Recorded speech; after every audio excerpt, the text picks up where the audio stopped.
النهارده هتعمل ايه؟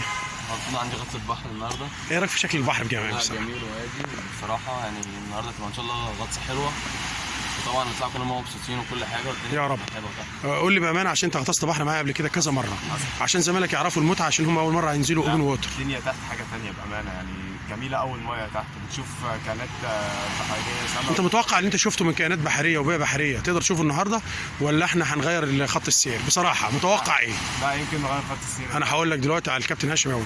هاشم النهارده هنخش في البوغاز، مش البوغاز قوي يعني، احنا هننزل في السيفت اريا برضو، المنطقه الامنه. بس عايز نقول للناس ان يعني انت النهارده متوقع تعمل ايه بالظبط لما يكون البحر بالهدوء الجميل ده؟ بصراحه البحر بالهدوء ده، انا هخش على البوغاز، المنطقه اللي في الوش دي كلها وعر طبيعي، تبقى قدام البحر المفتوح على طول. وهنستخدم الشمندوره مش هنستخدم الشمندوره؟ الشمندورات عشان تمام. قول لي، ممكن تقول لي الشمندوره دي استخدامها هيكون ايه فايدته النهارده؟ الشمندوره استخدامها بحيث ان انت لو تهت عن الكابتن بتاعك على الليدر. ليك مده قد ايه تحت الميه لو انت تهت عن الليدر بتاع المجموعه؟ دقيقه. وممكن لو انت عايز تخليها من دقيقه لدقيقتين عادي، بس اهم حاجه ان انت ما تستناش وتسرح، صح؟ اهم حاجه في الغوص فردي ولا مجموعات؟ مجموعات او ثنائي يا شباب. ناجي بقى بصراحه غطست معايا بحر كتير، قول لي بصراحه عشان برضو يعرفوا المتعه اللي ممكن يحسوها النهارده. متعه جميله جدا الصراحه. قول لي زمايلك.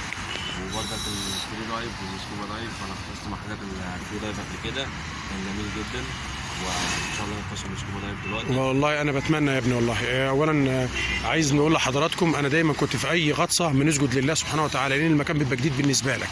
انت راجل النهارده نازل في عمق الله اعلم المكان ده حد من البشر عدى عليه قبل كده او لا. حاجه كمان، انت لما تنزل حاجه زي دي وتحمد ربنا ان انت وصلت تشوف حاجه في الطبيعه، يعني الغوص زي ما انتم عارفين، احسن ما في الغوص ان انت بتنزل في اماكن قد يصعب النزول فيها جوه، يعني كيف او ممكن نقوله بتنزل في تحت الميه، والانسان تعود في حياته ان هو عايش على الارض، الا الغواصين اللي هم بيستمتعوا بهذه الطبيعه. فالنهارده اللي هو المره الاولى له يغوص النهارده، انا صراحه بوعدك ان انت هتطلع مبسوط جدا جدا، وهتقول لي عايز تنزل تاني، في حين ان احنا في الشتاء.